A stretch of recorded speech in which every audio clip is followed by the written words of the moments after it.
वर्गस्य आरम्भं कुर्मः। नमः सर्वेभ्यः। गुरुर्ब्रह्मा गुरुर्विष्णुः गुरुर्देवो महेश्वरः गुरुः साक्षात् परं ब्रह्म तस्मै श्री गुरवे नमः। सरस्वती नमस्तुभ्यं वरदे कामरूपिणी विद्यारम्भं करिष्यामि सिद्धिर्भवतु मे सदा। पठामि संस्कृतं नित्यं वदामि संस्कृतं सदा।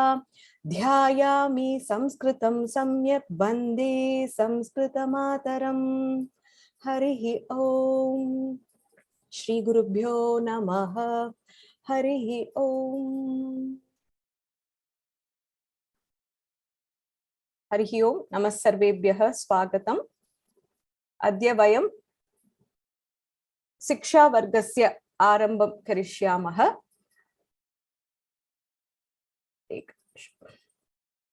मम स्क्रीन् दृश्यते वा? कोऽपि वक्तुं शक्यते? धन्यवादः। मम नाम वाणी। चेन्नै नगरे वसामि।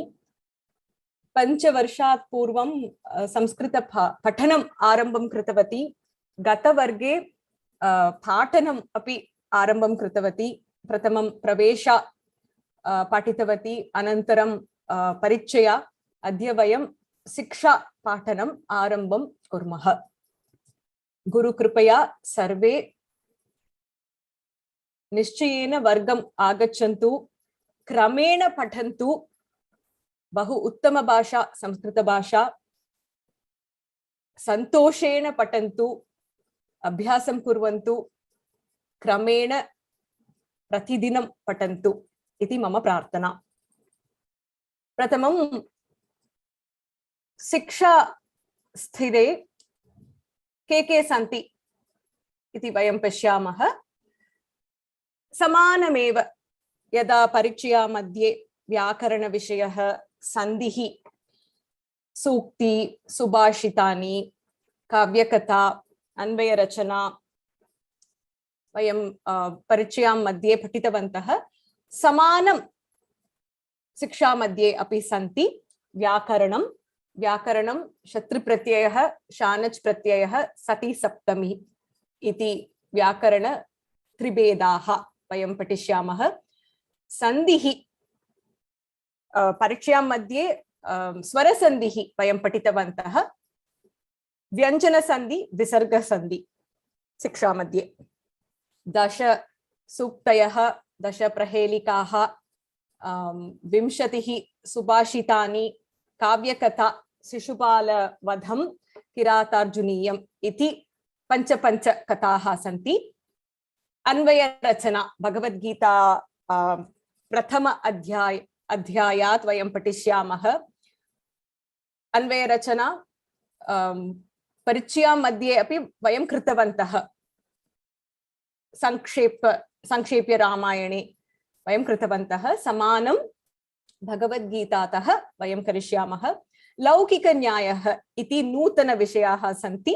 पदसङ्ग्रह, तव्यत् प्रत्ययः किम् अस्ति, अनीयर् किम् अस्ति, एकं धातुं स्वीकृत्य भिन्न भिन्न रूपेण प्रत्ययः लकारः के इति वयं परीक्षां मध्ये पठितवन्तः। समानम् अग्रे भिन्न धातवः वयं पठिष्यामः। एतत् अस्ति पदसङ्ग्रह।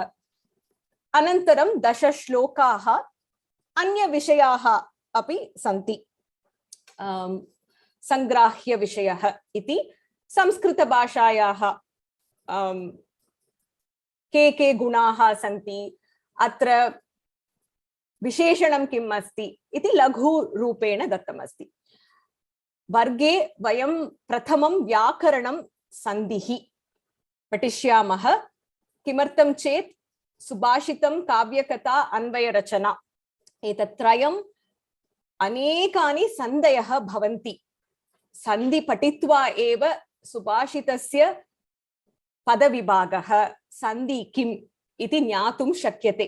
समानं काव्यकथायां मध्ये अपि सन्धयः भवन्ति। तदर्थं प्रथमं वयं व्याकरणं सन्धिं पठित्वा अनन्तरं समाप्य वर्गे के छात्राः सन्ति स्वयं प्रयत्नं कृत्वा सूक्तिः, प्रहेलिका, सुभाषितं, काव्यकथा, अन्वयरचना सर्वे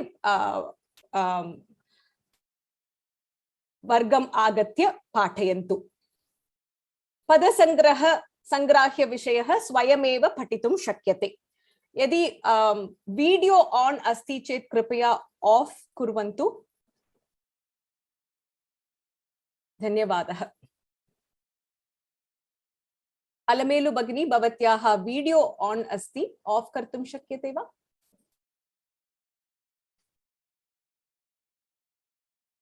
अस्तु, अद्य वयं व्याकरणविषयम् आरम्भं करिष्यामः। एकं विषयं पठित्वा अनन्तरम् अहं गृहपाठम् अपि प्रेषयिष्यामि गणमध्ये। निश्चयेन कुर्वन्तु, वर्गात् पूर्वं कृत्वा वर्गम् आगच्छन्तु। एतत् ज्ञात्वा एव अग्रे गन्तुं शक्यते। क्रमेण वयं पठिष्यामः चेत् अर्थं ज्ञातुं बहु सुलभम् अस्ति। शिक्षा मध्ये बहवः विषयाः सन्ति, तदर्थं क्रमेण प्रतिदिनं पठन्तु। व्याकरणविषयं प्रथमं पश्यामः। कोऽपि सन्देहः अस्ति चेत् चैट् मध्ये सूचनां प्रेषयतु।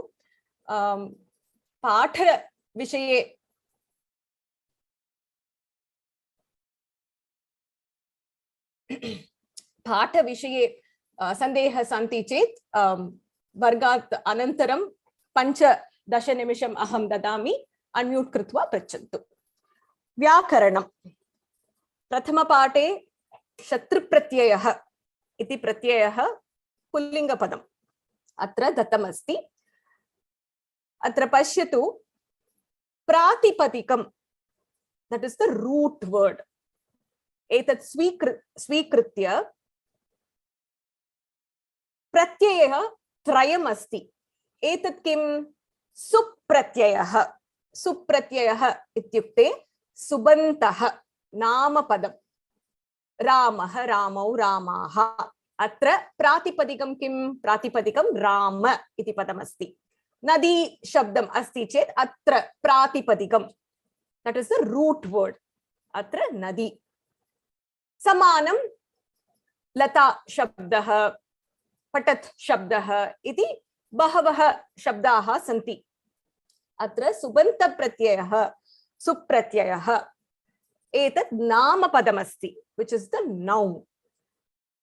समानं क्रियापदं, प्रातिपदिकं स्वीकृत्य पठ् धातु स्वीकृत्य पठति, पठतः, पठन्ति इति ति तः सन्ति इति योजयामः चेत् एतत् तिङ् प्रत्ययः इति उच्यते। एतत् तिङन्तः। क्रियापदं शत्रुप्रत्ययः, शानच् प्रत्ययः, कृदन्तप्रत्ययः इति उच्यते। एतत् किं? क्रियापदं स्वीकृत्य नामपदरूपेण वयं वर्णनं कुर्मः चेत् एतत् एव कृत् प्रत्ययः, कृदन्तः। You take a dhatu which usually signifies the verb. उदाहरणं पठ् धातु। पठ् धातु वयं स्वीकृत्य के वक्तुं शक्यते? लट् लकारः, लङ् लकारः, विधिलिङ् लकारः, पठति, पठतः, पठन्ति। अपठत् इति भूतकालप्रयोगं, पठितवान्, पठितवती इति इक्तवतु प्रयोगं वक्तुं शक्यते। किन्तु एतत् सर्वदा एक्शन, वर्ब सूचयति। एतत् धातुं स्वीकृत्य नामपदरूपेण वयं वदामः चेत् एतत् कृत् प्रत्ययः, कृदन्त प्रत्ययः, धातुरूप नामपदम्। अत्र शत्रुप्रत्ययः, शानच् प्रत्ययः वयं शिक्षां मध्ये पठिष्यामः। शत्रुप्रत्ययः समानसमये कार्यद्वयं भवति।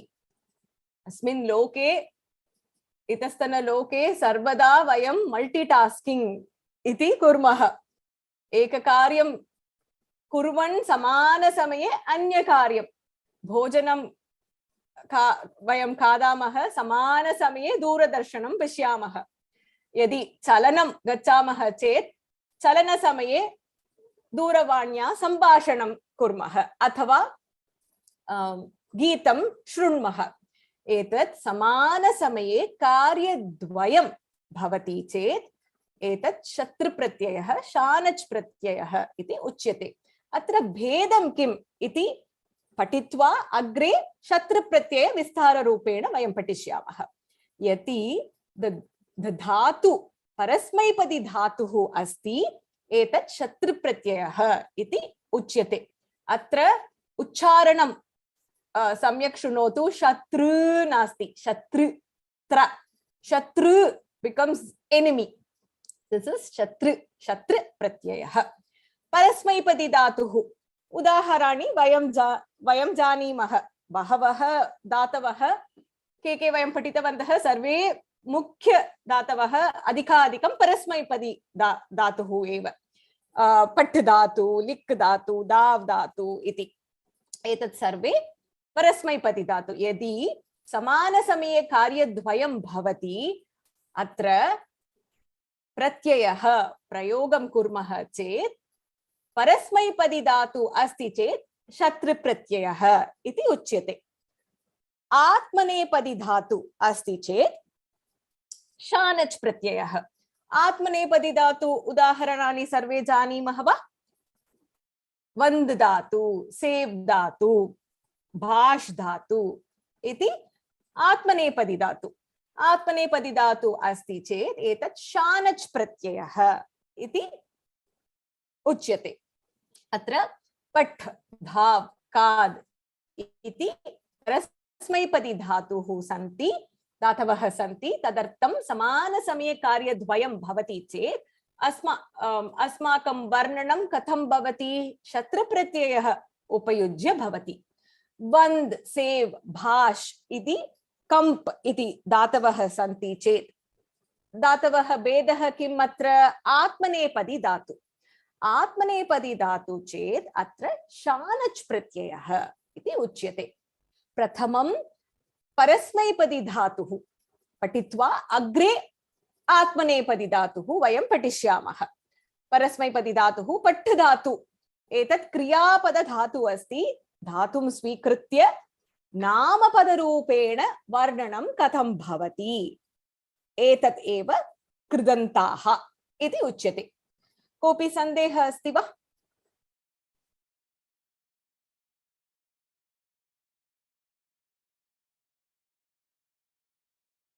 अत्र पश्यतु सुप्रत्ययः नामपदं रामः रामौ रामाः अत्र नियमाः सन्ति नियमान् उपयुज्य we create that table नामपद टेबल राम शब्दं लता शब्दं हरि शब्दं गुरु शब्दं इति एतत् सुप्रत्ययः नामपद वर्णनं यदि क्रियापदम् अस्ति चेत् तिङन्त प्रत्ययः तिङ् प्रत्ययः तीतः इति उपयुज्य योजयित्वा वयं वदामः तिङन्त प्रत्यय क्रियापद वर्णनं के लकाराः वयं पठितवन्तः सर्वे तिङन्त प्रत्ययः एव अनन्तरं नूतन प्रत्ययः कृत् प्रत्ययः कृदन्त प्रत्ययः धातुरूपेण नामपद वर्णनं भवति अत्र शत्रुप्रत्ययः शानच् प्रत्ययः समानसमये कार्यद्वयं भवति चेत् एतत् प्रत्ययं वयं उपयोगं कुर्मः अत्र परस्मैपदी धातवः सन्ति चेत् शत्रुप्रत्ययः आत्मनेपदी धातवः सन्ति चेत् शानच् प्रत्ययः प्रथमं शत्रुप्रत्ययं पठित्वा अग्रे शानच् प्रत्ययः पठिष्यामः अस्तु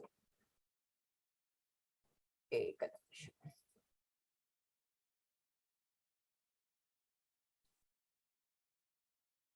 के अस्ति लक्ष्मी गोपाल भगिनी भवती अनम्यूट कर्तुं शक्यते वा हां भगिनी नमस्ते नमस्ते नमस्ते स्वागतम् एकं चित्रमस्ति अत्र एक बालकः आसने उपविश्य किं करोति? दूरदर्शनं दृश्यति दूरदर्शनं पश्यति। पश्यति। अग्रे किं करोति? बालकः पाठं पठति। सम्यक्, बालकः अत्र पाठं पठति। कार्यद्वयं भवति अत्र।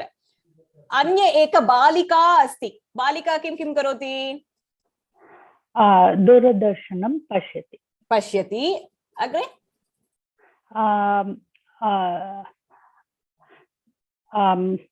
लाली खादति। मधुरं खादति। कार्यद्वयं बालकः अपि करोति, बालिका अपि करोति। अत्र बालकः किं करोति? पठति, समानसमये दूरदर्शनं पश्यति। बालकः पठन् इति वयं वदामः। किं नियमः अस्ति अग्रे वयं पश्यामः। धन्यवादः भगिनी, सम्यक्। धन्यवादः। अग्रे का प्रयत्नं कर्तुम् इच्छति? हस्तम् उन्नयतु।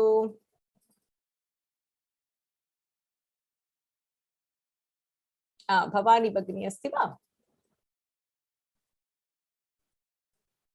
आं भगिनी, नमस्कारः। नमस्कारः। शिशुः किं करोति? शिशुः दुग्धं पिबति। क्षीरं पिबति। अग्रे क्षीरं पिबति। अम्बा क्षीरं தெரியல அது शिशुः पालयति। शिशुः पालयति। शिशुः किं करोति? शिशुः क्षीरं पिबति। अत्र शिशुः किं करोति? शिशुः क्षीरं पिबन् क्रीडति। क्रीडति, हसति अथवा अथवा क्रीडति। कार्यद्वयम् अत्र भवति। शिशुः पिबन् अम्बा यदि कथां वदति चेत् कथां शृणोति, अथवा हसति अथवा क्रीडति। सम्यक् भगिनी। अग्रे धन्यवादः। अग्रे गायत्री महादेवन भगिनी।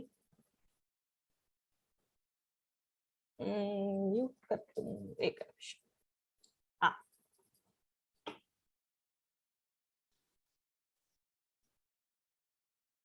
राम राम भगिनी।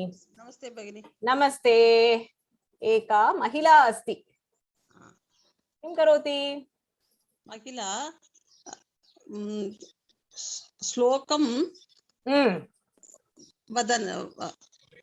वदन्ति, प्रणाम करोति। श्लोकं वदति, नमति।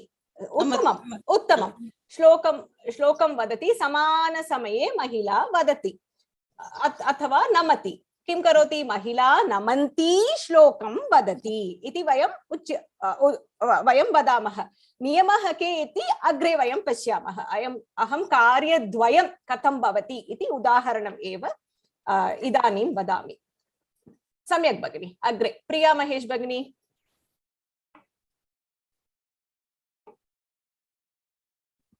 नमस्कारः माता। नमस्ते। बालिका अस्ति, किं करोति? बालिका गीतं शृणोति। गीतं शृणोति। समानसमये किं करोति?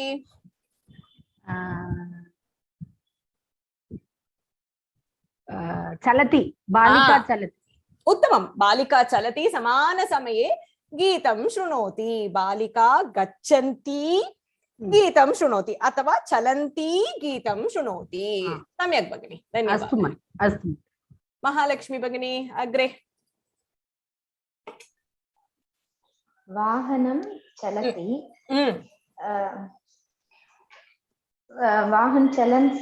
वाहनं चलन् समये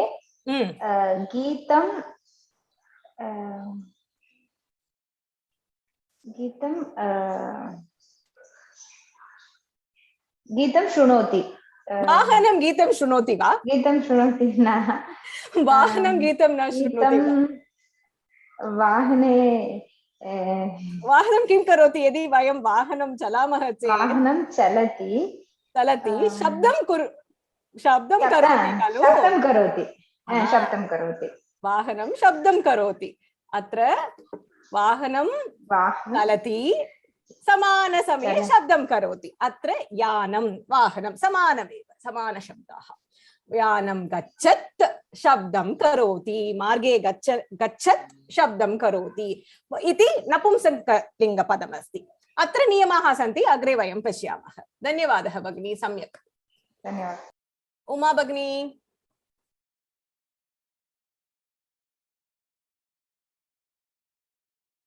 उमा भगिनी वदतु नमस्ते बालकौ पठति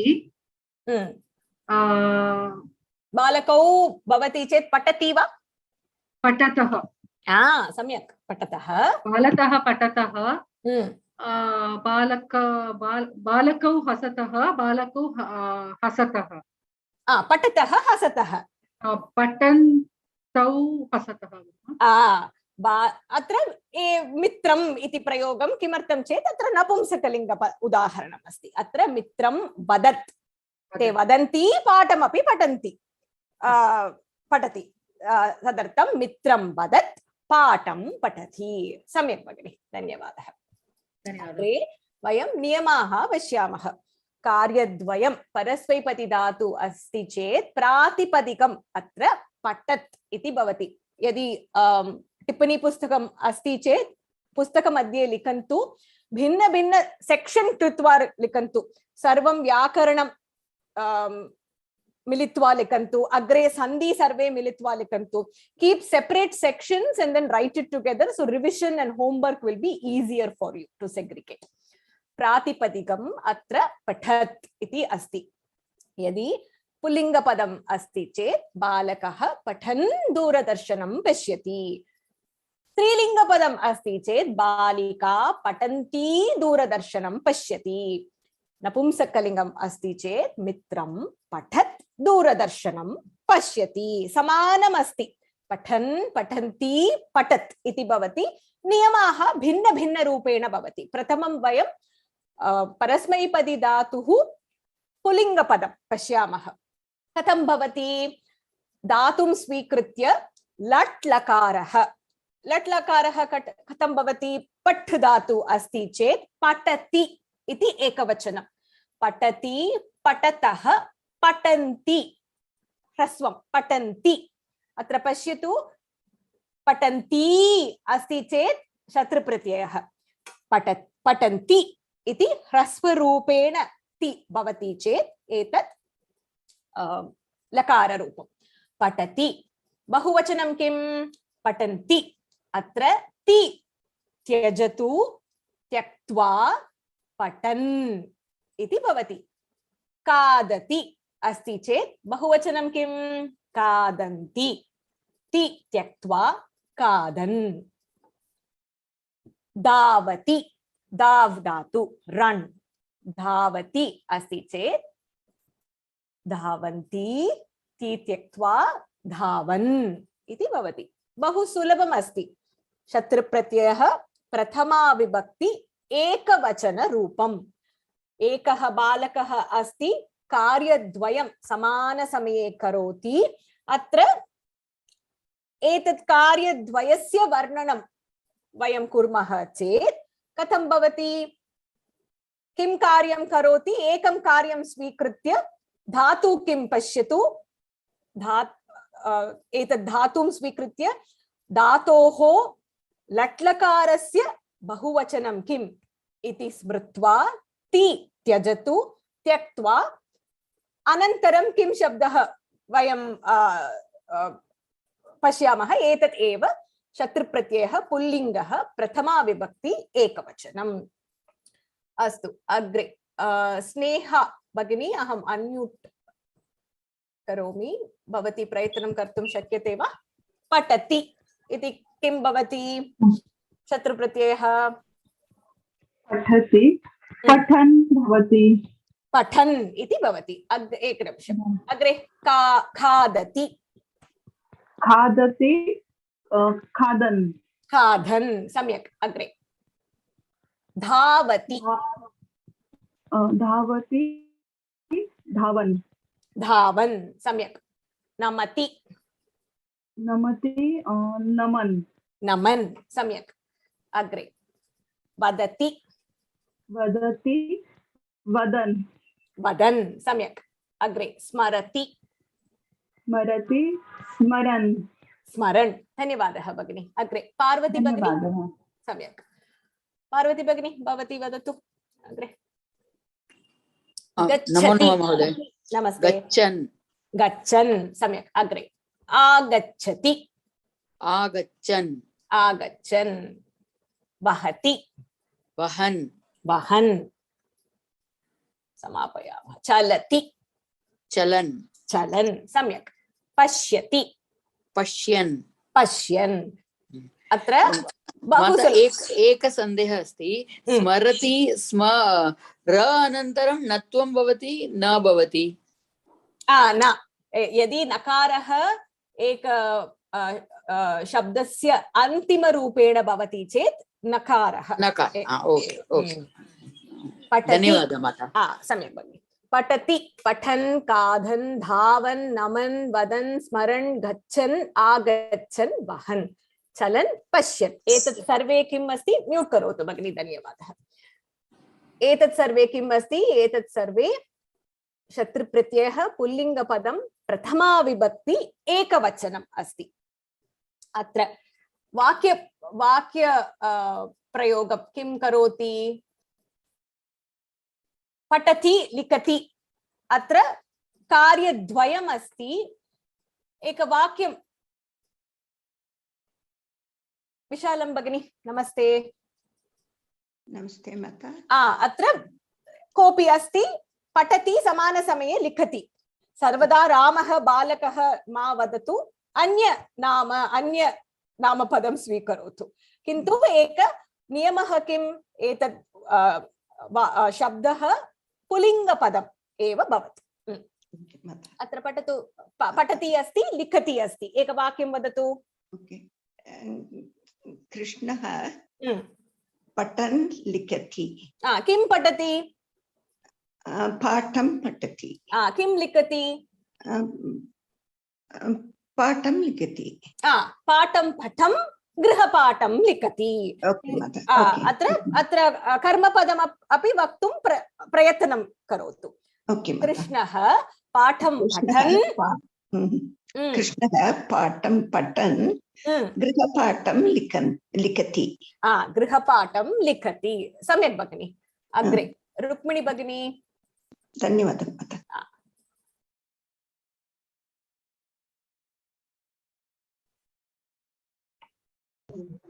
नमस्ते भगिनी नमस्ते द्वितीय उदाहरणं वदतु पश्यति चलति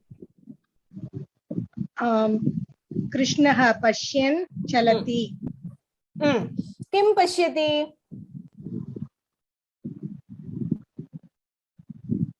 कृष्णः किं पश्यति कोऽपि वस्तु वदतु दूरदर्शनं पश्यन् दूरदर्शनं पश्यन् चलति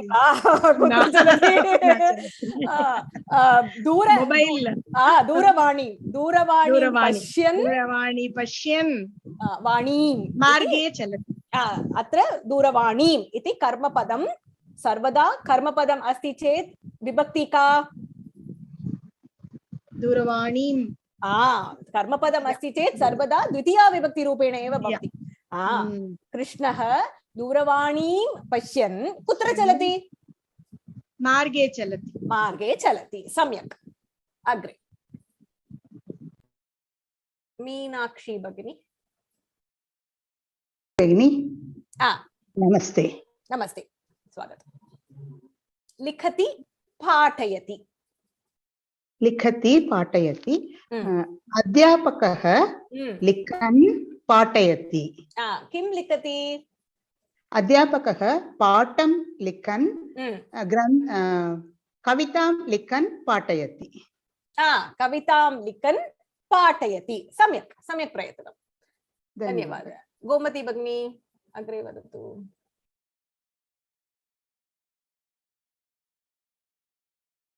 अन्म्यूट् कृतवती खलु? नमस्कार। नमस्ते भगिनि, वदतु। धावति आगच्छति। बालकः मार्गे धावन् गृहम् आगच्छति। बहु उत्तमं। बालकः मार्गे धावन् गृहम् आगच्छति। उत्तमं, सम्यक् प्रयत्नम्। अग्रे जयश्री भगिनी। एतत् पूर्वम् उदाहरणम् अस्ति, नमति वदति। एतत् उदाहरणं प्रयत्नं करोतु। अहम् अन्म्यूट् कृतवती खलु? वदतु वदतु। नमस्कारं भगिनि। नमस्ते। नमति वदति। गोपालः देवं नमन् श्लोकं वदति। बहु उत्तमं। देवं नमन् श्लोकं वदति। कर्मपदस्य उत्तमप्रयोगं। सम्यक् भगिनि। धन्यवादः। अग्रे नित्या भगिनी। आम् भगिनि। वदतु नित्या भगिनी। खादति गच्छति। अनुजा भोजनं खादन् ग्रन्थालयं गच्छति। मार्गे गच्छति।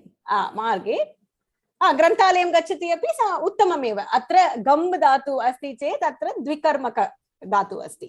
तदर्थं कर्मपदं द्वयम् अत्र आगन्तुं शक्यते। उत्तमप्रयत्नं नित्या भगिनी, धन्यवादः। अन्य कोऽपि प्रयत्नं कर्तुं? रुक्मिणी भगिनी भवती। स्मरति नमति।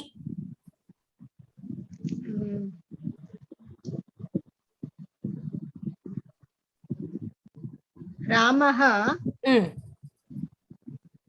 देवं स्मरन्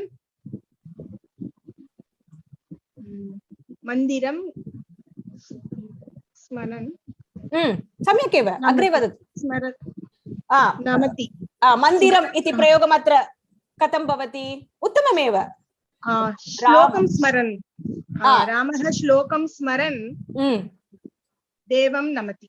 देवं नमति अथवा मन्दिरे नमति।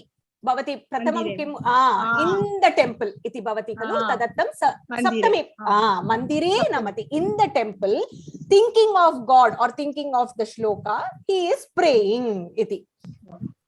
सम्यक् प्रयत्नं भगिनि, धन्यवादः। अत्र पुल्लिङ्गपदं प्रथमा विभक्ति एकवचनं समाप्तमस्ति। अग्रे द्विवचनं बहुवचनं कथं भवति इति इदानीं पश्यामः। बहु सुलभम् अस्ति। पठन् पठत् इति प्रातिपदिकम् एतत् स्वीकृत्य प्रथमा विभक्ति पुल्लिङ्ग पदं शत्रुप्रत्ययः। पठन् पठन्तौ पठन्तः।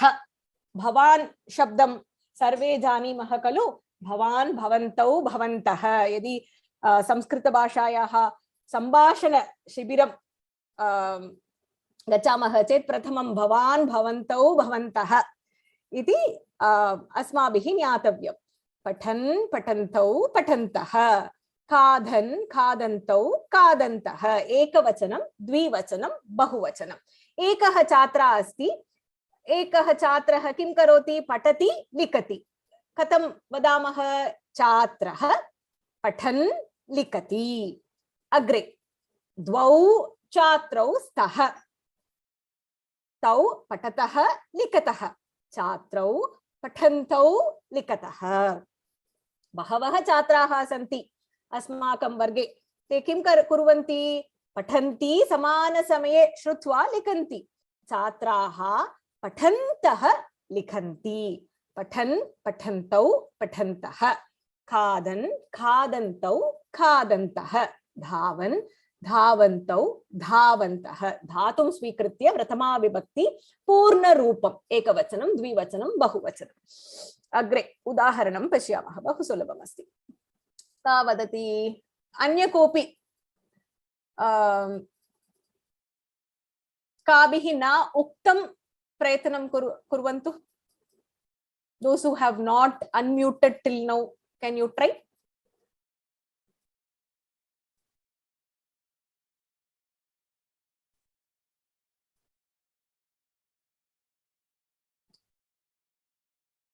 काञ्चना भगिनी आं भगिनि नमस्कारः नमस्कारः अत्र पठन् पठन्तौ पठन्तः इति अस्ति अन्य सर्वे पुस्तकमध्ये लिखन्तु धातुं स्वीकृत्य लट्लकाररूपेण दत्तमस्ति पूर्णं पुस्तकमध्ये लिखन्तु अभ्यासरूपेण बहु सुलभतया ज्ञातुं शक्यते अभ्यासं कुर्मः चेत् वदतु भगिनि पश्यति सीता दूरदर्शनं पश्यन् गीतं स्मरति सीता भवति वा अत्र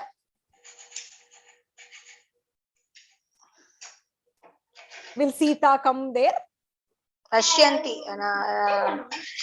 रामः दूरदर्शनं पश्यन् गीतं स्मरति अत्र पश्यति इति पदमस्ति रूपत्रयं वदतु पश्यन् पश्यन्तौ पश्यन्तः एतत् रूपेण वदतु बालकौ वाक्यं न भगिनि रूपमेव वदतु पश्यन् पश्यन्तौ पश्यन्तः खाद् धातु खादन् खादन्तौ खादन्तः धावन् धावन्तौ धावन्तः नमन् नमन्तौ नमन्तः नमन्तः धन्यवादः सम्यक् भगिनि धन्यवादः भगिनि अग्रे आरती भगिनी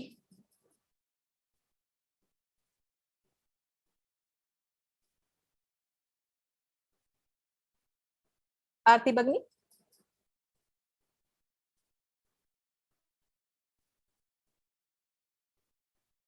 दिव्या भगिनी स्मरन् स्मरन्तौ स्मरन्तः उत्तमं गच्छन्तौ गच्छन्तः आगच्छन् आगच्छन्तौ आगच्छन्तः वहन् वहन्तौ वहन्तः चलन् सम्यक् चलन् चलन्तौ चलन्तः सम्यक् भगिनि धन्यवादः भगिनि अत्र बहु सुलभम् अत्र पठन् पठन्तौ पठन्तः बालकः पठन् लिखति बालकौ पठन्तौ लिखतः बालकाः पठन्तः लिखन्ति इति वाक्यानि भवन्ति निमिषद्वयं ददामि सर्वे लिखन्तु एकनिमिषं ददामि प्रयत्नं कुर्वन्तु बहु सुलभम् अस्ति एतत् पुस्तकमध्ये दत्तम् अभ्यासम् अस्ति लट्लकाररूपेण धातुं स्वीकृत्य बहुवचनं किम् अस्ति अग्रे कथं भवति पञ्च उदाहरणं स्वीकृत्य लिखन्तु अग्रे वयं गच्छामः क्रीडति बहुवचनं किं लट्लकाररूपेण अनन्तरं शत्रुप्रत्ययः प्रथमा विभक्ति एकवचनम् अधो निर्दिष्टानां लट्लकार बहुवचनान्तं रूपं शत्रन्त पुल्लिंग प्रथम एकवचनान्तं रूपं च उदाहरणानुसारं लिखत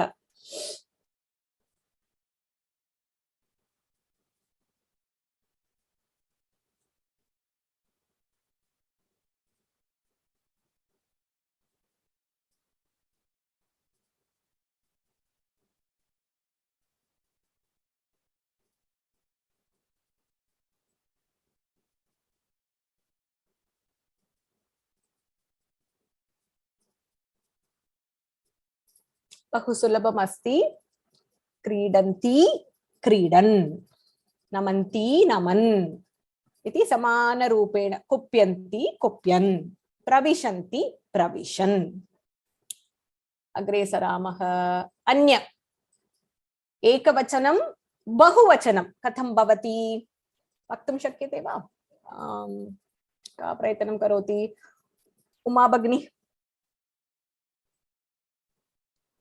आं भगिनि पञ्च उदाहरणं वदतु अग्रे संध्या भगिनी भवती वदतु पाठयन् पाठयन्तः अनुसरति अनुसरयन् अनुसरन् अनुसरन् अनुसरन् अनुसरन्तः उत्तमम् आलपति आलपन् आलपन् आलपन्तः आलपन्तः सम्यक् अग्रे खलति खलति स्खलयन् स्खलन् स्खलन्तः गायति गायति गायन् गायन्तः पृच्छति पृच्छन् पृच्छन्तः पृच्छन्तः सम्यक् भगिनि अग्रे धन्यवादः सन्ध्या भगिनी भवती प्रयत्नं करोति वा अनम्यूट करो नमस्ते वद वर्णयति वर्णयन् वर्णयन्तः परिशीलयति परिशीलयन् परिशीलयन्तः कीलयति कीलयन् कीलयन्तः भाययन् भाययन्तः प्रविशति प्रविशन् प्रविशन्तः प्रविशन् प्रविशन्तः अवगतं वा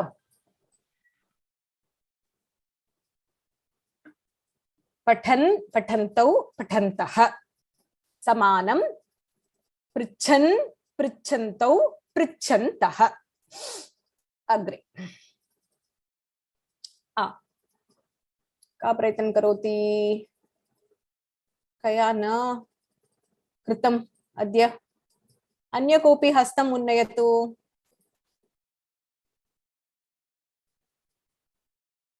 ललिता भगिनी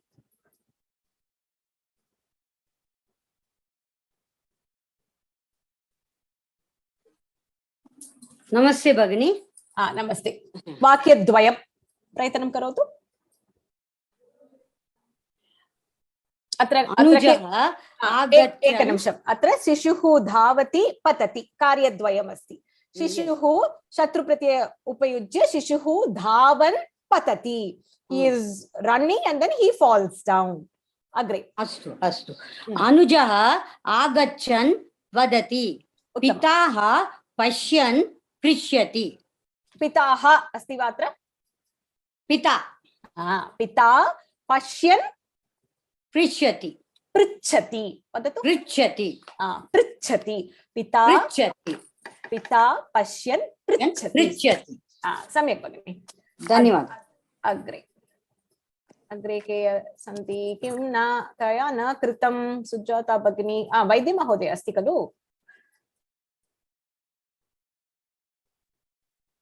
वदतु महोदय तृतीयं चतुर्थं वदतु नमस्ते नमस्ते राघवः जिघ्रन् तुष्यति श्रीनिवासः वादयन् नृत्यति रजकः शालयन् पश्यति बालकः इच्छन् पृच्छति शिक्षकः पाठयन् लिखति कृष्णः चोरयन् चिन्तयति while stealing he is thinking इति कार्यद्वयम् अत्र भवति धन्यवादः महोदय तुष्यति इत्युक्ते तुष्यति तुष्यति इत्युक्ते feeling happy he is enjoying experiences सन्तुष्टः एतद् धातु तुष्यति इति भवति सम्यक् अत्र धन्यवादः महोदय अत्र पिता पश्यन् पृच्छति राघवः जिघ्रन् तुष्यति श्रीनिवासः वादयन् नृत्यति समान समये कार्यद्वयं भवति अग्रे अग्रे के अभ्यासः अस्ति वा अत्र बहुवचनरूपेण एकैकवाक्यम् एव वदतु किं न कृतं कया न कृतं एक संख्या अस्ति अत्र 362940 का अहम् अन्म्यूट् कृतवती नाम किम्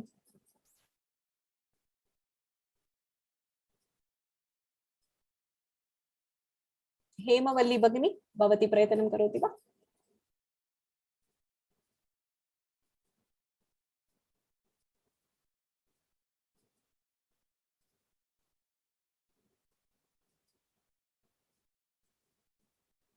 दीपा भगिनी नमस्कारः अध्यापिका हरिणं पश्यन्ति न श्रूयते भगिनी, भवती अस्ति वा? मम ध्वनिः श्रूयते वा? Can you hear me? Okay, good.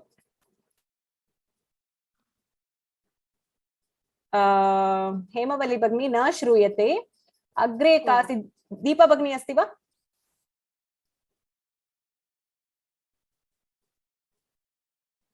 Deepa भवती वदतु। आं बेनि।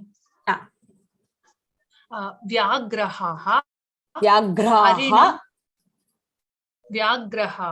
हरिणं। व्याघ्रः नास्ति अत्र, व्याघ्राः उच्चारणं सम्यक्। व्याघ्राः हरिणं पश्यन्तः शीघ्रं धावन्ति। उत्तमम्। अग्रे एकवाक्यमपि वदतु। वदामि वा? एकवाक्यमपि वदतु। अस्तु बेनि। अर्चकाः मन्त्रं वदन्तः अर्चनां कुर्वन्ति। सम्यक् कृतं। सुजाता भगिनी।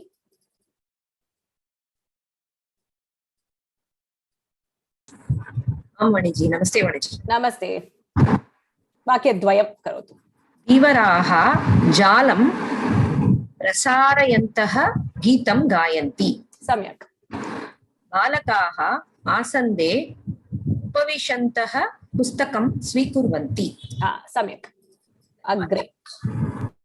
अग्रे का वक्तुमिच्छन्ति? हेमवली भगिनी, पुनः प्रयत्नं करिष्यामः। भगिनी इदानीं श्रूयते। हाँ भगिनी, नमस्कारः अध्यापिका। नमस्कारः। तरुणाः धनं सम्पादयन्ति, आनन्दम् अनुभवन्ति। It is already there in that. सम्पादयन्ति इति लट्लकाररूपेण अस्ति। वाक्य भिन्न भिन्न वाक्यम् अस्ति।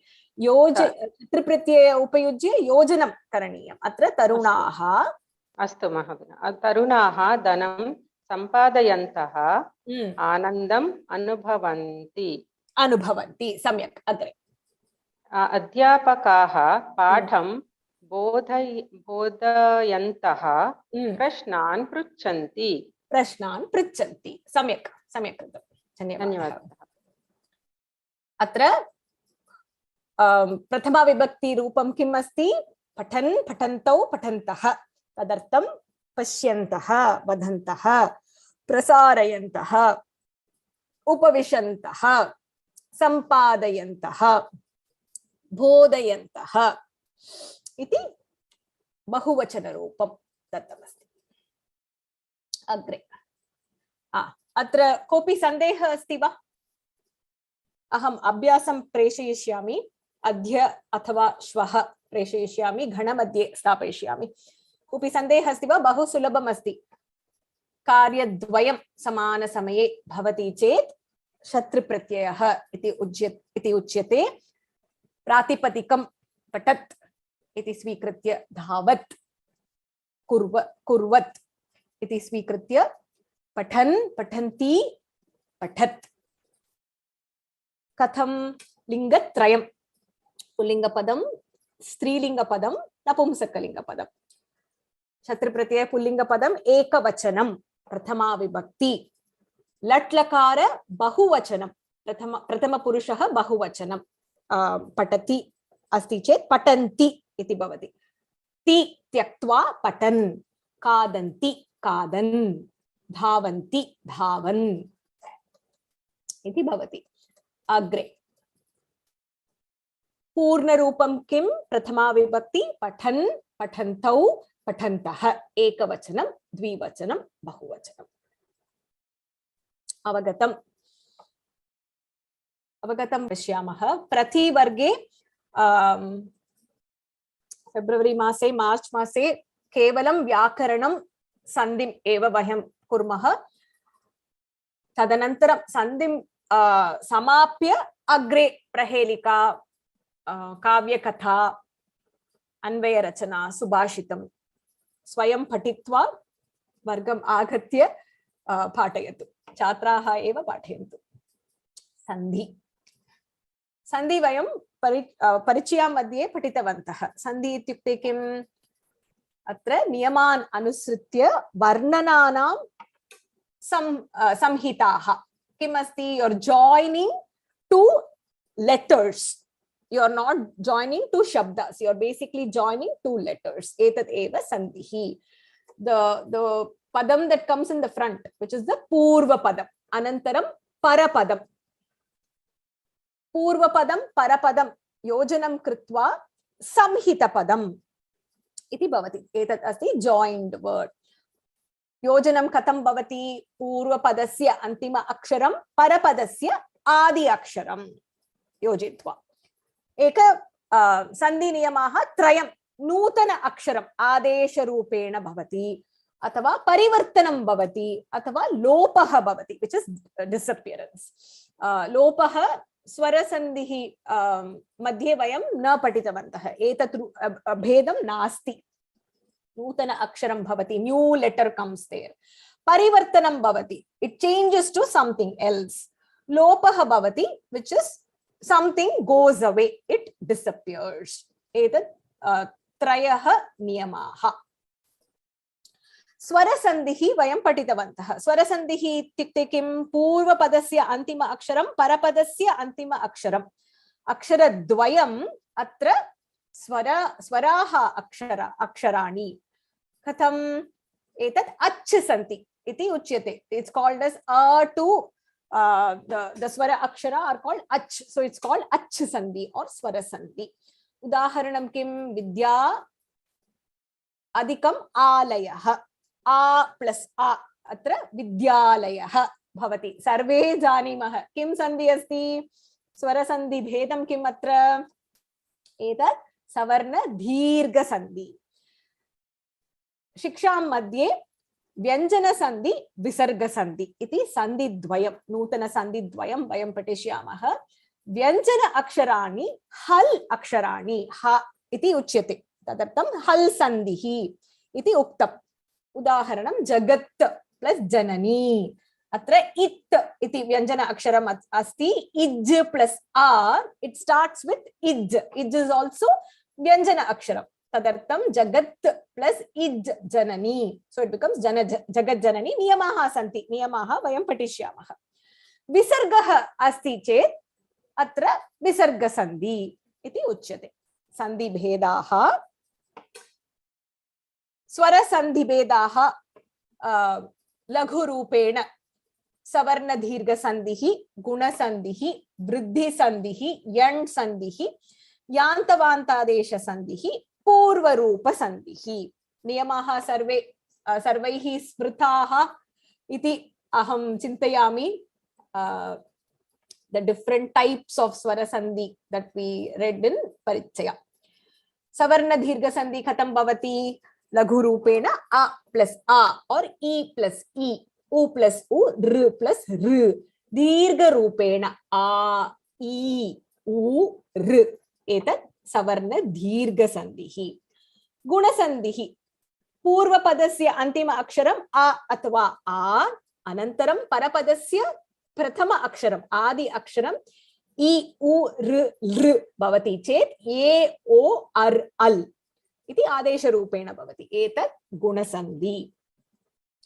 अग्रे वृद्धि संधिः। अ पूर्वपदस्य अंतिम अक्षरम आ अथवा आ, परपदस्य आदि अक्षरम ए ऐ ओ औ भवति चेत् ऐ अथवा औ आदेश रूपेण भवति। एतत् वृद्धि संधिः। यण् संधिः मम प्रिय संधिः यण् संधिः अस्ति, बहु सुलभम्। पूर्वपदस्य अंतिम अक्षरम् इ उ ऋ लृ ह्रस्वम् अथवा दीर्घम्। अग्रे असवर्ण स्वर अक्षराणि अक्षरं भवति चेत् यकारान्त इ, इव्, इर्, इल् इति आदेश रूपेण it gets replaced. That is known as यण् संधि. अग्रे पूर्वरूप संधि। ए अथवा ओ अनन्तरम् आ अस्ति चेत् अवग्रह चिह्नं भवति। एतत् पूर्वरूप संधि. Antima Sandhi, Yantavanta Sandhi, A, I, O, Au, Purva Padasya Antima Aksharam, Anantaram, Anya Kopi Swara Aksharam Bhavati Chet, I, Av, Samanam. A gets replaced with I, O, Av, Au, Av. Etaha, ete swara sandayah iti uchyate. Agre, swara aksharaha vayam janimah. A, I, U, R, E, I, O, Au, Aha. Atra, hrasva swaraha, the short vowels. Ke santi? A, I, U, R, hrasva swaraha. Dhirga swaraha, long vowels. In Tamil we call it kuril and nedil. A, I, U, R, E, I, O, Au. Antima akshara dvayam, the special type. Anuswaraha, visargaha, aha. Swaraha aksharaha sarve janimah. Pravesha madhye, prathama patasya madhye etad bhavati. Kintu manasi sthapayatu anuswaraha. Etad anuswaraha. Visargaha aha. Etad visargaha. Iti uchyate. Agre. Vyanjanani aksharani kani ik, ka vargaha, cha vargaha, ta vargaha, ta vargaha, pa vargaha, ya ra lava, sha sha saha. Atra bedaha santi. Bedaha bahu mukyam asti. Kimartam ched bedam anusritya eva vyanjanani sandayah niyamaha santi. The type of the vyanjana aksharam is important. Only based on that we have the rules for vyanjana sandhi. So it is important to know what are the types, how are they classified. Vyanjanani aksharani bedaha ke iti prathamam nyatva agre sandhi niyamaha ka iti vayam patishyamah. Atra pashyatu vargiya vyanjanani, avargiya vyanjanani, alpa pranaha, maha pranaha, anunasika, karkasha vyanjanani, mridu vyanjanani. Ete vyanjanani bedaha iti uchyate. Vargiya vyanjanani sarve janimah. Ke ka vargaha, cha vargaha, ta vargaha, ta vargaha, pa vargaha. Bahu sulabham asti. Ka, ga, nga. Etat ka vargaha. Cha, ja, nya. Etat cha vargaha. This is vargiya. It belongs to that varga. Ka varga, cha varga, ta varga, ta varga, pa varga. Avargiya aksharani kani ya, ra, lava, sha, sa, ha. Atra niyamaha santi. Yadi vargiya vyanjana aksharam bhavati chet niyamaha yeshaha. Avargiya vyanjanam bhavati chet yeshaha niyamaha. Iti niyamaha santi. Tadartam eva atra vyanjana aksharam kim etat vargiya vyanjana aksharam va avargiya vyanjanam aksharam va iti jnatum avashyakam. That is why we are doing the classification first. Vargiya vyanjanani, avargiya vyanjanani. Agre. Alpa prana vyanjanani, the ones that are you don't stress. Yadi vayam ucharanam kurmaha atra stress nasti. Ka, ga, cha, ja, ta, da, ta, da, pa, ba. Iti, there is no stress for these vargiya vyanjanani aksharani. So those are called as alpa prana vyanjanani. On the other hand, the ones you stress, when you say prathamo dhyayaha, atra dhya iti stress asti. Bhagavan iti bha stress asti. Bodhayati dha atra stress asti. Khagaha kha. Etat mahaprana prana vyanjanani. Where there is a stress, it is called alpa prana vyanjanani, mahaprana vyanjanani.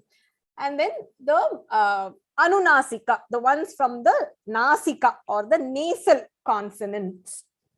Tamil nyangana namana, you should know that.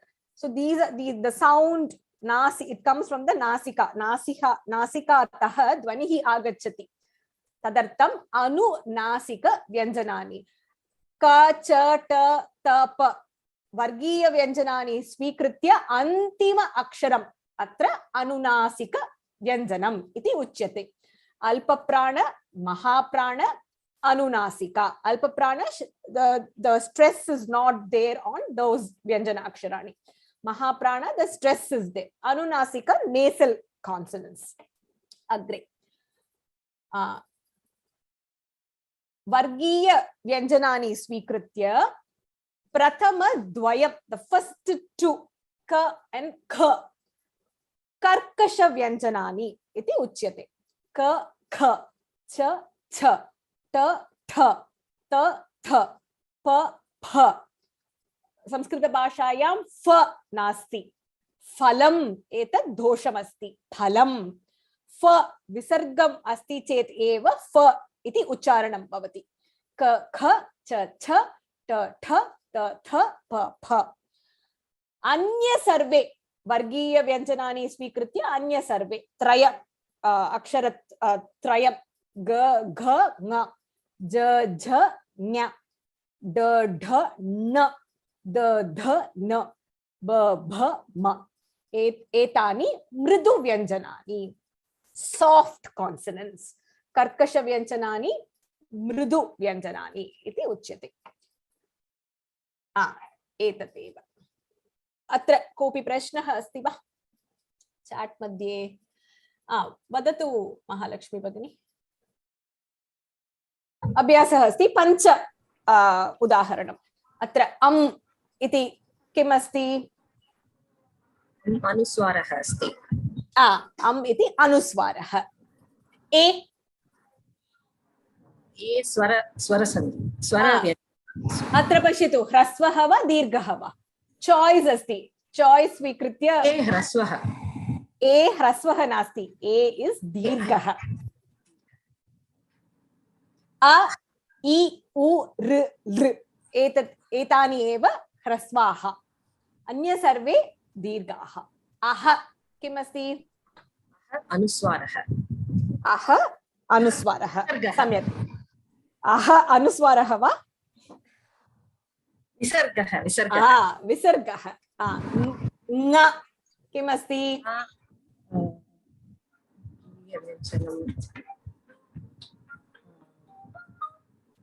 Karkasha vyanjanam. Karkasha vyanjanam va? Karkasha vyanjanam ityukte kim? What is classified as karkasha vyanjanam? Okay, first and second. Dvitiyam. So nga is a last. It is not karkasha vyanjanam. So what is it? It is you have to choose between one of the options given there. So look at the options there. Drishtva ekam chinotu. Nga atra vargiya vyanjanam va karkasha vyanjanam va? Vargiya vyanjanam. Vargiya vyanjanam. Tha alpa prana vyanjanam va? Maha prana vyanjanam va? न श्रूयते भगिनी पुनः वदतु. अल्पप्राणव्यञ्जनं. अल्पप्राणव्यञ्जनं वा?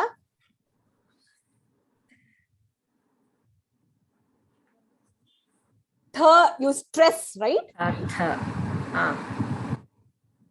महाप्राणव्यञ्जनं. महाप्राणव्यञ्जनं. सम्यक्. अग्रे. अग्रे का वदति? नित्या भगिनी वदतु.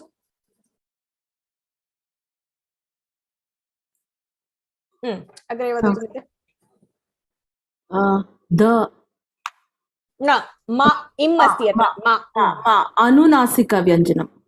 उत्तमम्. अनुनासिका नेसल् कान्सोनेंट. अग्रे. मृदु. इस् कर्कषः नास्ति, मृदु व्यञ्जनं. सम्यक्. या வந்து मृदु. मृदु व्यञ्जनं. सम्यक्.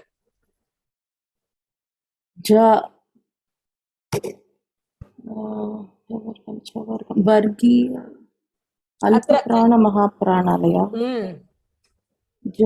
अल्पप्राण Alpaprana. You don't stress when you say that ja. So it is Alpaprana. Agre. Sha. Sha. अवर्गीय व्यञ्जनम् सम्यक् अवर्गीय व्यञ्जनम् ट ट வந்து कर्कश ट कर्कश व्यञ्जनम् सम्यक् अग्रे ट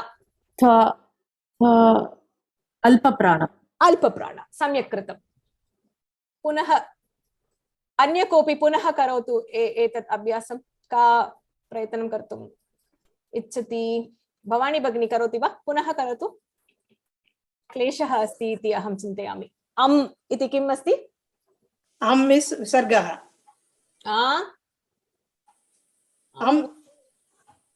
अम् अनुस्वारः क्षम्यताम् अम् अनुस्वारः अग्रे क्षम्यताम् ये ह्रस्वः नास्ति ए दीर्घः ओ ये दीर्घः अह विसर्गः इङ् वर्गीय व्यञ्जनं सम्यक् इत् महाप्राणव्यञ्जनं सम्यक् इम् अनुनासिक व्यञ्जनं इद् कर्कश व्यञ्जनं ई वर्गीय व्यञ्जनं ई वर्गीय व्यञ्जनं वा पुनः वदतु सप्तमं वदतु इद् कर्कश व्यञ्जनं वा कर्कश व्यञ्जनं किं the first two are called कर्कश व्यञ्जनं क्षम्यताम् इद् मृदु व्यञ्जनं ई अपि मृदु व्यञ्जनं इज् महाप्राणव्यञ्जनं न अल्पप्राणव्यञ्जनं अल्प means short no Tamil bhasha alpa alpa is basically short you don't give too much importance maha is you stress आं भगिनि क्षम्यताम् इदानीं प्रयत्नं आरम्भं कुर्मः चेत् चिन्ता मास्तु दशम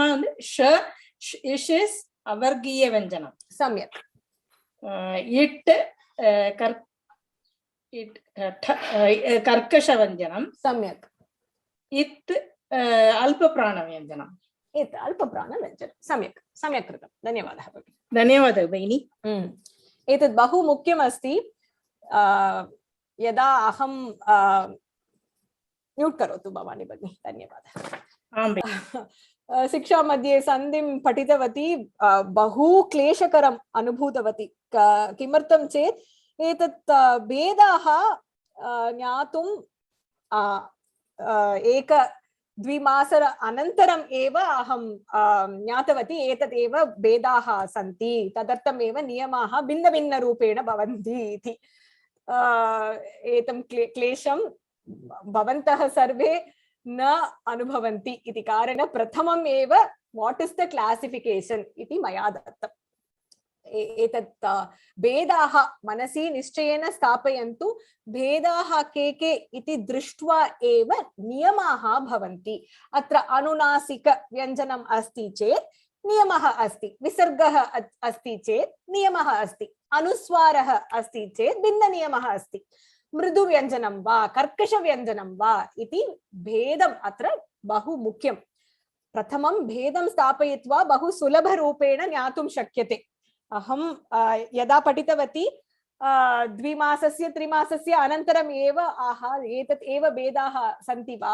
अहं न ज्ञातवती इति I realized that. So make sure you understand the differences. What are the differences? So the main ones are karkasha vyanjanam, mridu vyanjanam, anunasika vyanjanam, anuswaraha visargaha. प्रथम संधि जष्ट्व संधि पुस्तक मध्ये द्वितीय पाठे दत्तमस्ति प्रथमं जष्ट्व सन्धि दृष्ट्वा अग्रे प्रथम पाठे सन्धिद्वयम् अस्ति, पश्यामः। जष्ट्व सन्धि इत्युक्ते ख वर्गः, च वर्गः, ट वर्गः। नियमाः प्रथमं शृणोतु, अनन्तरं पुस्तकमध्ये लिखन्तु। क वर्गः, च वर्गः, ट वर्गः, त वर्गः, प वर्गः। अत्र अनुनासिक व्यञ्जनानि त्यक्त्वा, so only क क ग घ, च च ज झ, ट ट ड ढ इति। अनन्तरं पूर्वपदस्य अन्तिम अक्षरं क क ग घ, च च ज झ इति अनुनासिक व्यञ्जनं वर्गेषु त्यक्त्वा, अनन्तरं परपदस्य प्रथम अक्षरं स्वराः, स्वर अक्षराणि अथवा मृदु व्यञ्जनानि भवन्ति चेत्, इदानीं वयं दृष्टवन्तः मृदु व्यञ्जनानि कानि? क वर्गे ग घ ङ, ज झ ञ इति एतानि मृदु व्यञ्जनानि भवन्ति चेत् प्रथम अक्षरम् अत्र तृतीय अक्षरं दत्तमस्ति। तृतीय अक्षरम् अत्र आदेशरूपेण भवति। क क घ घ अस्ति चेत् क क ग घ is replaced by g. च च j झ gets replaced by j. ट ठ ड ढ gets replaced by d. समानम। ग ज ड द ब तृतीय अक्षरम् अत्र भवति। एतत् झष्ट्व सन्धि इति उच्यते। उदाहरणं पश्यामः, सर्वे लिखन्तु।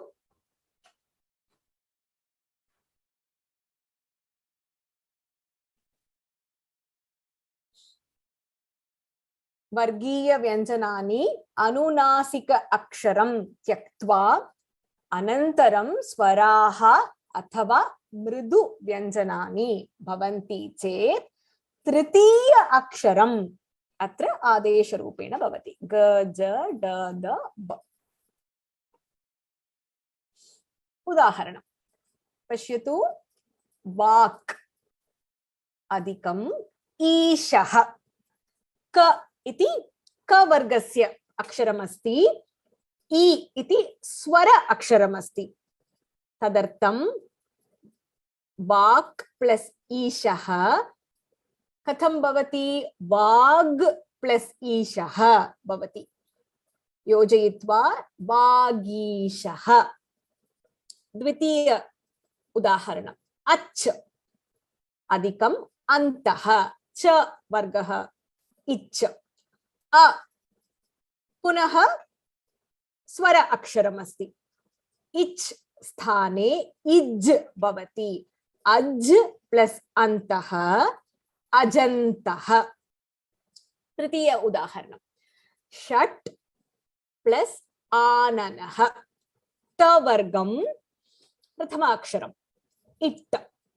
अग्रे स्वर अक्षरम् आ। षट् कथं भवति? षड् भवति। इट् बिकम्स् ड।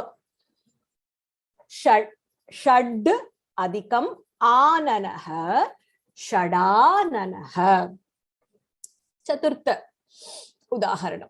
जगत् अधिकम् ईशः। तवर्गं स्वर अक्षरम् इत् स्थाने इद् भवति। जगदीशः। इद् प्लस् इ दी भवति। सुप् प्लस् अन्तः प वर्गः। इप् स्थाने ब भवति। सुबन्तः। सुप् प्रत्ययः इति वयं पठितवन्तः अद्य। अन्तिम उदाहरणं। कुर्यात् प्लस् रामः। एतानि मृदुव्यञ्जनानि। यारालाव ह। रा मृदुव्यञ्जनम्। अत्र नियमः किम्? नियमः स्वर अक्षरम् अथवा मृदु व्यञ्जनम्। मृदु व्यञ्जनं के के? एकैकवर्गे क च ट त प तृतीय चतुर्थ पंचम अक्षराणि य र ल व ह पंच अक्षराणि मृदुव्यञ्जनानि। अत्र पश्यतु कुर्यात् प्लस रामः, कुर्यात् इत्यस्ति तवर्गः, रा इति इर् प्लस आ, इर् एतत् मृदुव्यञ्जनम् अस्ति, तदर्थम् इत् स्थाने इद् भवति, तृतीय अक्षरं कुर्याद् रामः। अत्र कोऽपि सन्देहः अस्ति वा? बहु सुलभम् अस्ति, अग्रे वयम् अभ्यासं कुर्मः एकैक छात्राम् अन्म्यूट् कृत्वा। वाक् प्लस् ईशः वागीशः, अच् प्लस् अन्तः अजन्तः, षट् प्लस् आननः षडाननः, जगत् प्लस् ईशः इत् स्थाने द भवति, ग ज ड द ब तृतीय अक्षरं भवति, जगदीशः, सुबन्तः, कुर्याद् इद्, कुर्याद् राम। मीनाक्षी भगिनी प्रश्नः अस्ति वा? न भगिनि। चिन्ता मास्तु, अग्रे भवती प्रयत्नं करोति वा? आम्। कथं भवति वर्णयतु? प्राक् प्लस् एव, पठतु। मीनाक्षी भगिनी पठति वा?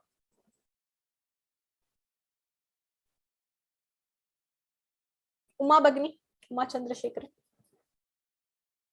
हाँ भगिनी। प्राक् प्लस एव इक् प्लस ए इज इक्वल टू ग, प्राग् प्रागेव, प्रागेव इक् स्थाने किं भवति? ग भवति, तृतीय अक्षरम् आगच्छति। सम्यक्, अत्र प्राक् प्लस् एव प्राग् प्लस् प्रागेव, प्रागेव, सम्यक्। अग्रे षड् प्लस् आननः, षड् नास्ति अत्र, षट् प्लस् आननः, ट प्लस् बिकम्स् ड, षडाननः, जगत् प्लस् गुरुः, इत् प्लस् गु इस् इक्वल् टु द, जगत् गुरुः, महत् प्लस् यशः, इत् प्लस् य इस् इक्वल् टु द, महद्यशः, अप् प्लस् जम्, इप् प्लस् ज इस् इक्वल् टु ब, अब्जम्, अब्जम्। धन्यवादः भगिनी, धन्यवादः भगिनी। अवगतं खलु? अत्र अग्रे का पठति? प्रिया भगिनी पठति वा? प्रिया महेश। अस्तु माता। अग्रे पठतु। सम्यक्, सम्यक् प्लस् अभिहितम्, इक् प्लस् अ ग, सम्यग् विहितं, सम्यग् विहितं, सम्यग् विहितम्, इक् इग् प्लस् आ अत्र गा भवति, पूर्णं भवति, हलन्तं नास्ति, सम्यग् विहितं, सम्यग् विहितम्। अप् प्लस् दिः, इप् प्लस् दि इस् इक्वल् टु इब्, अब्दिः। अच् प्लस् अन्तः, इच् प्लस् अ, इज्, अजन्ताः। षट् प्लस् अपि, इट् प्लस् अ, इड्, षडापि, षडापि। अत्र दीर्घं वा ह्रस्वं वा? षड्बि, षड्बि, षट् प्लस् अपि न, षट् प्लस् अपि, षड् प्लस् अपि, इट् प्लस् अ, इड्, इड् अत्र डा भवति, षड्बि, षडबि, षडबि, षडपि, षडपि नास्ति, षडपि।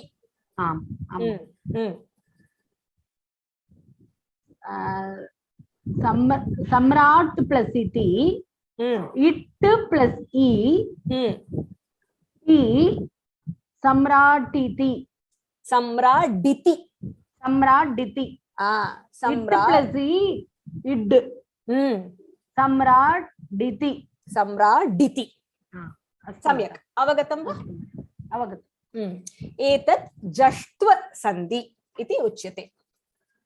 अग्रे अभ्यासं का प्रयत्नं करोति? अद्य कया न कृतम्? अन्य सर्वे हस्तं मा उन्नयतु। I want other people to try. Avantika भगिनी, कङ्गना भवती अस्ति वा?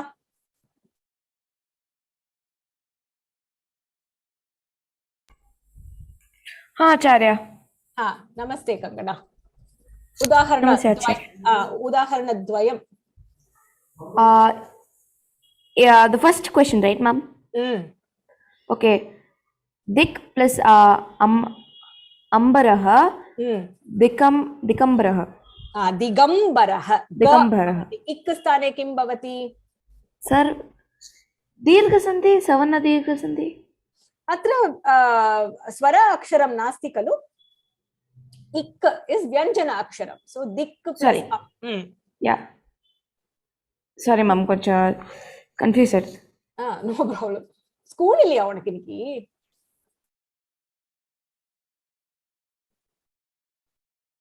अग्रे म्यूट् कृतवती। अग्रे का वक्तुम् इच्छति? आरती विजया नारायण भगिनी अनम्यूट् करोमि। हरि ओम भगिनी। हरि ओम। विजयलक्ष्मी। तत् प्लस एव न तदेव। तदेव। इत् स्थाने किं भवति? द भवति, इद् भवति। तदेव। उत्तमम्। अग्रे वैद्य महोदय एक उदाहरणं प्रयत्नं करोतु। श्रूयते वा? The third one, dig plus dhanam. Dig dhanam. Dig dhanam. सम्यक्। दिग् धनं। सम्यक्। अग्रे पार्वती भगिनी।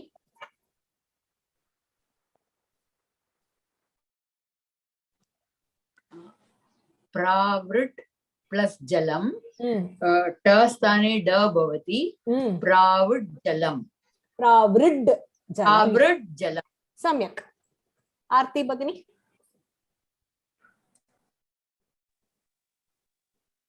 नमस्ते वाणिजी। नमस्ते। रत्रक् प्लस यम एतत् स्रक्। त्रक् त्रक् प्लस यम स्रक् इस्र स्रक् स्त्रक् प्लस यम ग भवति स्त्रग्यम्। स्त्रग्यम्। स्त्रग्यम्। अग्रे मीनाक्षी भगिनी। नमस्ते। अच् प्लस वर्णः इच् स्थाने इज् भवति अज् वर्णः। सम्यक् कृतम्। अज् वर्णः। अग्रे जयश्री भगिनी। अप् अधिकं जातम्। इप् स्थाने इब् भवति अब्जातम्। अब्जातम्। सम्यक्। अग्रे गायत्री भगिनी।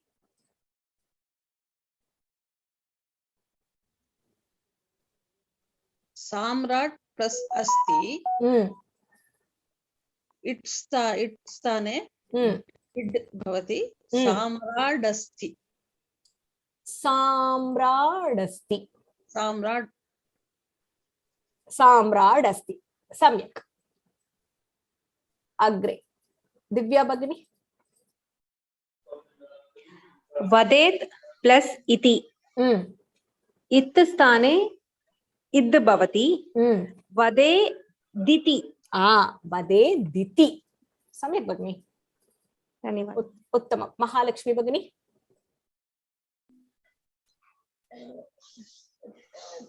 प्रथम एक सन्देहः। पंचमवाक्यं स्त्रक् अधिकम् इयम् इग् इ गि भवति स्त्रगीयम्। उत्तममेव। स्रगीयम्। गी अत्र गी भवति स्रा गी यम् अस्तु एकनिमिषं भगिनि एकनिमिषम् I just need to mute for a second. 1 minute. I have a call from the school. 1 second.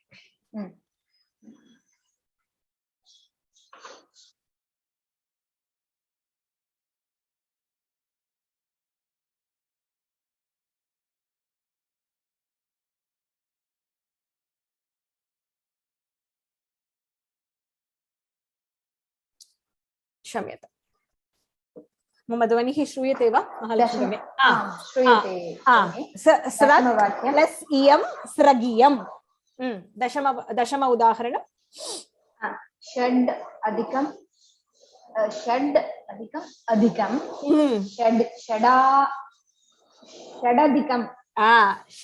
षडधिकं षडधिकम् उत्तमम् अत्र षड् प्लस् अधिकं षडधिकं सम्यक् कृतं भगिनि धन्यवादः अत्र सन्धि विच्छेदनम् एतत् अभ्यासं कृत्वा समापयामः का प्रयत्नं कर्तुम् इच्छति अया न कृतं लक्ष्मी भगिनी बृहत् गात्रः बृहत् प्लस गात्रः ग प्लस ग प्लस ग ग बृहत् गात्रः तकारः भवति बृहत् प्लस गात्रः सम्यक् गोमती भगिनी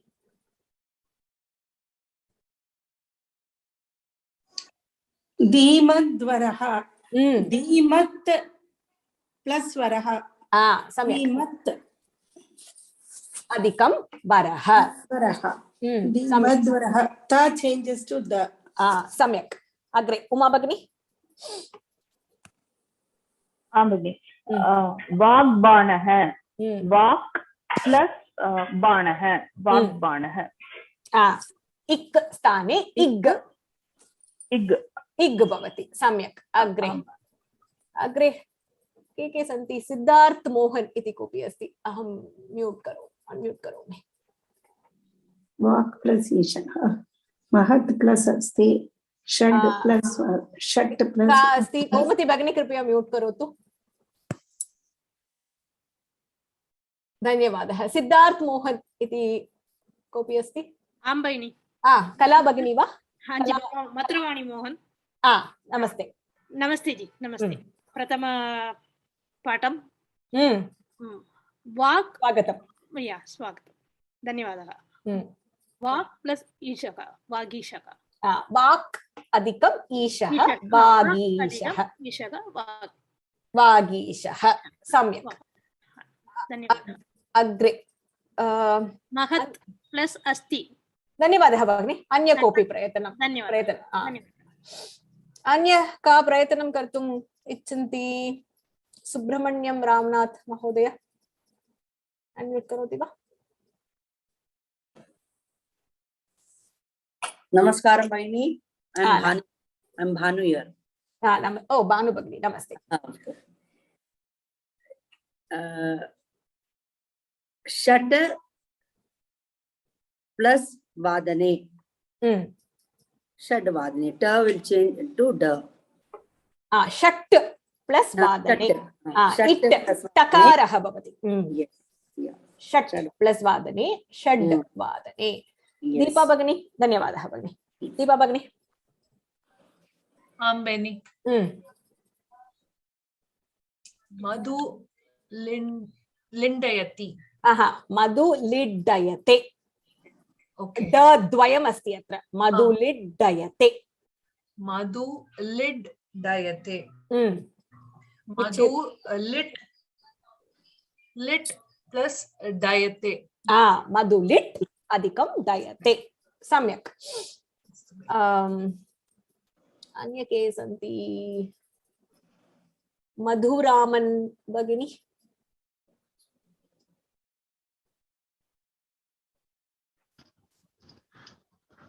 सुगन्धं सुप् प्लस् अन्तं सुगन्धं सम्यक् सुप् प्लस अन्तं सुबन्तं स्नेहल भगिनी धन्यवादः धन्यवादः उद्गच्छति उत् प्लस गच्छति स्थाने द स्थाने द आगच्छति सम्यक् कृतम् अग्रे उमा महेश्वरी भगिनी वक्तुं शक्यते वा अन्तिम उदाहरणं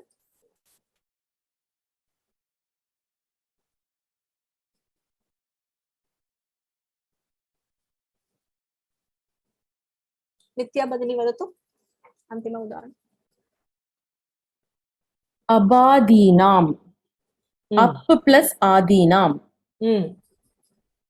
इप् स्थाने इब् भवति सम्यक् अप् प्लस आदीनाम् अबादीनाम् सम्यक् अन्य कोऽपि प्रश्नः अस्ति वा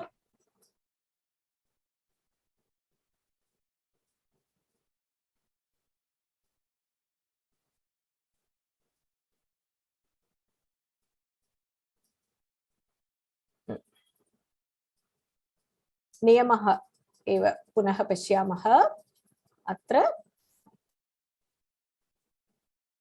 प्रश्नः सन्ति चेत् चैट बॉक्स मध्ये टाइप करोतु जष्ट्व संधि शिक्षां मध्ये व्यञ्जन संधि विसर्ग संधि इति संधि द्वयं वयं पठिष्यामः व्यञ्जन संधि अत्र बहवः नियमाः सन्ति तदर्थं व्यञ्जन भेदाः के इति अस्माभिः ज्ञातव्यम् आवश्यकम् जष्ट्व संधिः इति प्रथम संधि क वर्गः च वर्गः ट वर्गः त वर्गः प वर्गः अनुनासिक व्यञ्जनानि विहाय त्यक्त्वा वितौट द अनुनासिक अक्षरम् अनन्तरं स्वर अक्षरम् अथवा मृदु व्यञ्जनानि के मृदु व्यञ्जनानि तृतीय चतुर्थ पंचम वर्गीय व्यञ्जनेषु अनन्तरं यारा लावा ह एते पंच अक्षराणि मृदु व्यञ्जनानि इति उच्यते भवति चेत् अत्र व्यञ्जनस्थाने तृतीय अक्षरं भवति ग ज ड द ब उदाहरणं वाक् प्लस ईशः वागीशः अच् प्लस अन्तः अजन्तः षट् प्लस आननः इट् स्थाने ड भवति षडाननः जगत् प्लस ईशः इत् स्थाने इद् भवति जगदीशः सुप् प्लस अन्तः सुबन्तः कुर्यात् प्लस रामः इत् स्थाने इद् भवति कुर्याद् रामः एतदस्ति जष्ट्व संधिः अन्य कोऽपि प्रश्नः अस्ति वा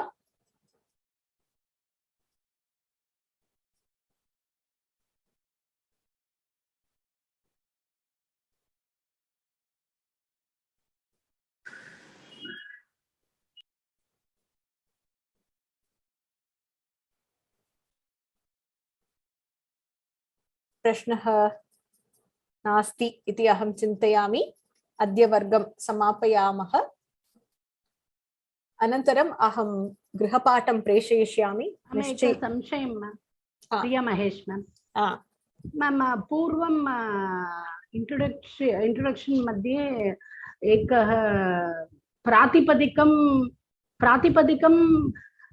अथवा धातुरूपं भिन्न किं धातु रूट अस्ति भगिनी अत्र राम शब्दम् अस्ति चेत् रामः रामौ रामाः एते सर्वे प्रत्ययः इति उच्यते सुबन्त प्रत्ययः कथं वयं वदामः अकारान्तः पुल्लिङ्गः रामशब्दः आकारान्तः स्त्रीलिङ्गः लताशब्दः इकारान्तः पुल्लिङ्गः हरिशब्दः अत्र हरिः शब्दः नास्ति हरिः इति प्रत्ययः अस्ति प्रथमा विभक्ति एकवचनं the root word there either in the nama padam or in the dhatu padam is called as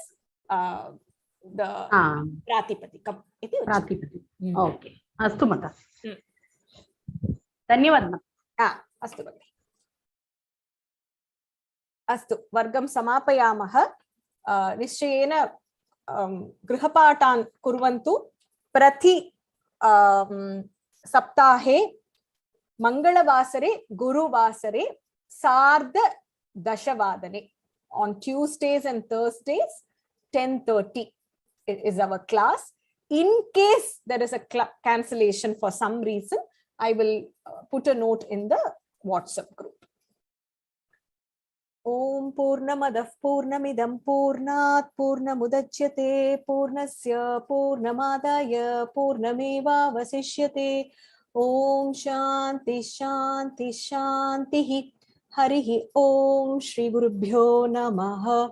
Harihi Om. Hari Om Tat Sat. Punah Milamaha.